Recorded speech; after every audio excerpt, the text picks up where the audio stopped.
আর বলছে ছত্রদান। ছত্রদান করলে কি হবে? আধ্যাত্মিকাদি দুঃখ্যানাম শান্তয়ে মনুজেশ্বরম ছত্রম দদাত প্রযত্মেন বৈশাখে মাসি বা সকৃত। বৈশাখ মাসে যদি কেউ ছত্র দান করে, ছত্র দদাত, ছত্র যদি দান করে যত্নের সহিত, যদি কেউ ছাতা দান করে, তাহলে আধ্যাত্মিক যে অশান্তি আছে, যে ত্রিতাপ জ্বালা আমরা ভোগ করি, সেই ত্রিতাপ জ্বালা থেকে শান্তি পাওয়া যায়। আচ্ছা দেখো, ভালো করে বিচার করো, অনেক কিছু বিচারের আছে এখানে। রোদের মধ্যে যখন বেরো, রোদের তাপ যখন মাথায় পড়ে, গায়ে পড়ে, যন্ত্রণা হয় কি হয় না? জ্বালা লাগে না? যে একটু যদি ছাওয়া পাওয়া যেত তাহলে কত ভালো হতো।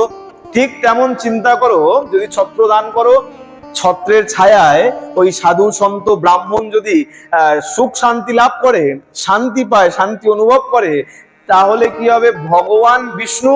ভগবান বিষ্ণু রূপী ছত্র ছায়াও তুমি লাভ করবে।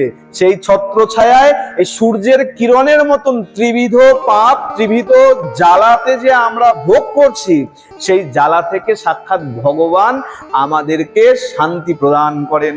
বলিয়ে ভক্ত বৎসল ভগবান কি, প্রেম সে বলো।